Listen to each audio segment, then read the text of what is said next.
Hello students, आज हम कर रहे हैं एक्सरसाइज 4.2। क्या कह रहा है? Find the roots of the following quadratic equations by factorisation. 4.1 में आप देख चुके हो कि क्वाड्रेटिक इक्वेशन किस फॉर्म में होती है। ये देखिए, जनरल क्वाड्रेटिक इक्वेशन है ax² plus bx plus c is equal to 0। और यदि हमने इसकी रूट्स और जीरोस एक ही बात है, तो अब हम इसकी रूट्स निकालेंगे कौन से मेथड से? बाय फैक्टराइजेशन मेथड से। तो फैक्टराइजेशन हमने उसी तरह करना है जैसे हमने 9th में पॉलिनोमियल का फैक्टराइजेशन किया था, मिडल टर्म को स्प्लिट करके मतलब तोड़कर। अब हमारे यहाँ पे हम इसको इस इक्वेशन को इसके साथ कंपेयर करते हैं, इस इक्वेशन के साथ। तो यहाँ पे हमारा a जो है वो हमारा है 1, और जो b है वो है -3, और जो c है वो है -10। तब हम क्या करेंगे? अब इसके बाद a और c को मल्टीप्लाई करेंगे 1 - 10, तो ये आ गया हमारे पास -10। -10 ये शो करता है कि हम जो फैक्टर बनाएंगे उसको हमने माइनस करना है। ठीक है, अब 10 के फैक्टर बनाते हैं, माइनस को अभी इग्नोर करते हैं। तो 10 के फैक्टर 10 1 ज़ार 10, फिर 5 2 ज़ार 10। ठीक है, इसके बाद 5 भी प्राइम नंबर है, 2 भी प्राइम नंबर है, इसका मतलब यहाँ पे फैक्टर ख़त्म है। अब हमारे फैक्टर बने 10 और 1, 5 और 2। अब पहले 10 और 1 है, यहाँ पे माइनस है, तो हमने इनको माइनस करके देखना है। अपने मन में माइनस करेंगे आप। 10 में से 1 गए, कितना होता है? कितना आया? 9। हमें 9 नहीं चाहिए, हमें चाहिए -3। तो हम क्या करेंगे? 5 में से 2 माइनस करेंगे तो हमारे पास आ गया 3। लेकिन अब आप देखिए, यहाँ पे हमारा -3 है, तो हम क्या करेंगे? इसका मतलब हमारा साइन जो है वो ठीक नहीं लगा है, तो हम -5 + 2 लिखेंगे, तो हमारा आंसर आएगा -3। आपको पता है माइनस प्लस माइनस करने निशान लगाते हैं हम, जिसमें से घटाते हैं उसका निशान लगाते हैं। तो -5 में से हमने घटाया, तो इसका मतलब हमने जो 5 का साइन है वो माइनस है, इसलिए -3 लगाया। अब हम इसका मतलब यहाँ पे ये वाले फैक्टर्स हमारे ठीक रहेंगे। अब हम कैसे करेंगे? फर्स्ट टर्म इसी तरह लिखेंगे और थर्ड टर्म भी उसी तरह, इक्वल टू की जगह इक्वल टू और 0 की जगह 0। अब हम इनको क्या करेंगे? यहाँ पे हमारे फैक्टर बने हैं माइनस, ये देखिए -5 + 2। तो हम क्या लिखेंगे? कैसे लिखेंगे? -5x + 2x। ठीक है, अब हम इनमें से कॉमन लेंगे। ठीक है, इन दोनों टर्म्स में से। तो यहाँ पे आ गया हमारा x कॉमन आ गया, इधर क्या रह गया? x -5। उसके बाद फिर यहाँ पे 2 और 10 है, तो देखिए क्या कॉमन है इसमें? 2 कॉमन ले लिया हमने, x माइनस यहाँ पे 2 1 ज़ार 2, 2 5 ज़ार 10। ठीक है, अब ये देखिए दोनों ब्रैकेटों में सेम टर्म आ गई है, तो इसका मतलब हमारा सम सही हम कर रहे हैं। तो अब दोनों में से आप कॉमन ले लेंगे x -5, तो हमने लिख लिया x -5। उसके बाद लिखेंगे x + 2 इज़ इक्वल टू 0। अब इसके बाद हम क्या करेंगे? ये देखिए, अब ये 0 आ गया। अब हम लिखेंगे ये दो टर्म्स की जो प्रोडक्ट है वो 0 है। इसका मतलब या तो ये वाली टर्म 0 है या फिर ये वाली टर्म 0 है, मतलब दोनों में से कोई एक टर्म 0 है, तभी इसका आंसर 0 आया है।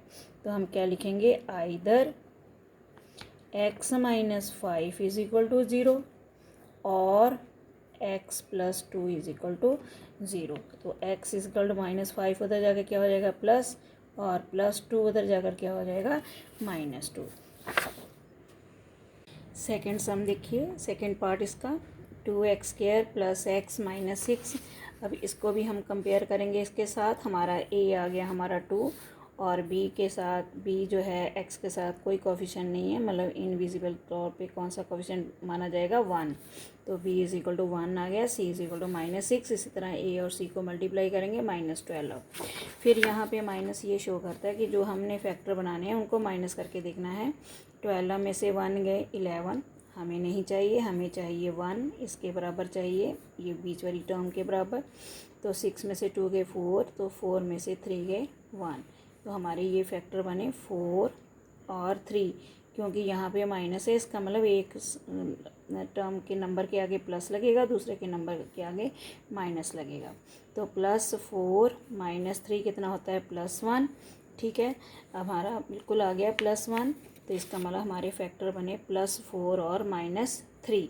तो अब हम लिखेंगे कैसे, 2x² -6 वैसे ही =0। फिर हमने इसको तोड़ दिया है x को। कैसे तोड़ा है हमने, +4x - 3x, मतलब ये जो फैक्टर लिखे हैं, यदि पॉलिनोमियल आपकी इक्वेशन जो है वो x वेरिएबल में है तो आप x वेरिएबल में लिख देंगे, और यदि y है तो आप y लिख देंगे। अब आगे इन दोनों में से कॉमन लेंगे। देखिए 2 है, यहाँ पे 4 है, तो स्मॉलेस्ट नंबर क्या है 2 है, 2 के टेबल में 4 आता है, तो इसका मतलब 2 आ गया। यहाँ पे पावर 2 है, यहाँ पे 1 है, तो इसका मतलब x भी कॉमन आ गया। यहाँ रह गया x, 2 2s are 4। फिर यहाँ पे 3 और 6 में से क्या कॉमन है 3x। ध्यान दें यहाँ पे बाहर हमने माइनस रखा है, तो अंदर जो हम ब्रैकेट लगाएंगे तो यहाँ पे +2 हो जाएगा =0। तो ये देखिए x + 2 सेम टर्म आ गई हमारी। फिर जो बाहर वाली टर्म है वो हमने लिख लिया ऐसे। फिर इसी तरह आइदर x + 2 = 0, x =-2, इसी तरह और 2x - 3 = 0, 3x = 3/। अब देखिए थर्ड पार्ट, √2x² + 7x + 5√2 = 0। तो इसी के साथ कंपेयर करेंगे, और कंपेयर करके हमने देखा कि a हमारा है √2, b है 7 और c है 5√2। अब यहाँ पे सभी साइंस जो हैं पॉजिटिव हैं, तो माइनस का चक्कर ही नहीं है कहीं भी, प्लस माइनस का। तो यहाँ पे a और c को हमने मल्टीप्लाई किया, 2√2 × 5√2। अभी देखिए कैसे मल्टीप्लाई करेंगे, बाहर 5 को 1 से मल्टीप्लाई किया 5, और √2 × √2 कितने होते हैं √4। अब √4 कितना होता है 2, 5 2s are कितना आ गया 10। अब हम इसके फैक्टर बनाएंगे 10 के, तो 10 के फैक्टर देखिए यही बन जाएंगे 5 और 2 10। ठीक है, तो हमारे बन गए 5 + 2, 5 + 2 = कितना आया 7। अब हम इसको कैसे लिखेंगे, √2x², फिर थर्ड टर्म उसी तरह लिख लेंगे, ऐसे लिख लेंगे। अब बीच वाली टर्म को हमने तोड़ कर लिखना है। अब कैसे लिखेंगे, 5x + 2x। अब यहाँ पे हमने लेना है कॉमन। ठीक है, अब दोनों टर्म्स में देखिए क्या कॉमन है, कुछ कॉमन नहीं लग रहा है हमें।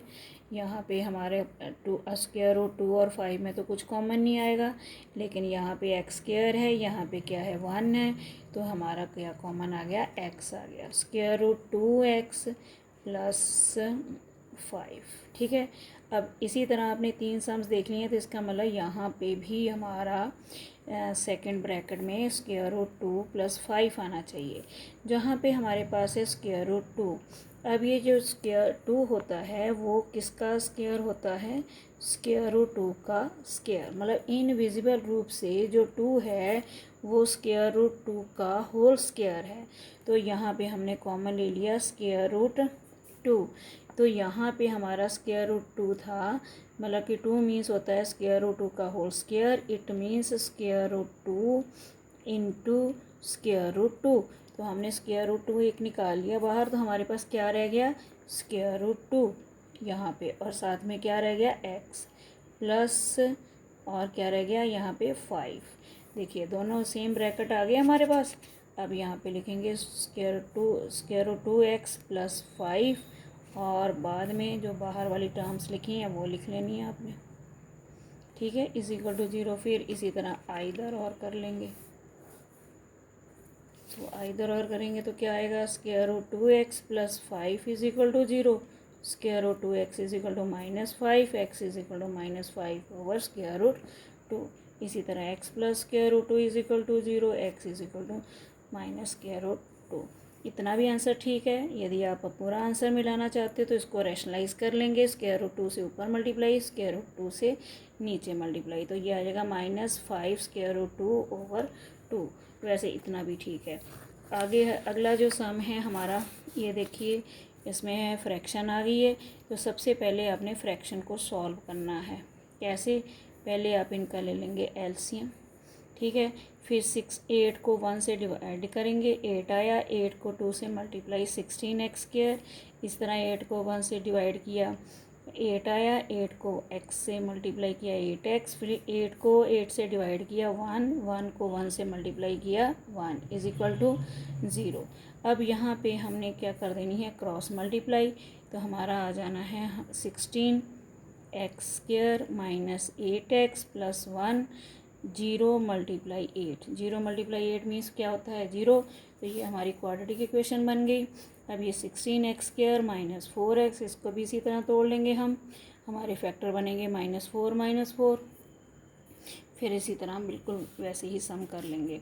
बस आपने यहाँ पे ये ध्यान देना है कि ए और सी की पहले प्रोडक्ट निकालनी है और प्रोडक्ट निकाल के फिर फैक्टर बनाने हैं। ऐसे फैक्टर बनाने हैं कि यदि यहाँ पे प्लस हो तो प्लस करके हमारा बी आना चाहिए, और यदि यहाँ पे माइनस हो तो फैक्टरों को माइनस करके हमारा इस बी के बराबर आना चाहिए। मतलब जैसे बी यहाँ पे -8 लिखा है।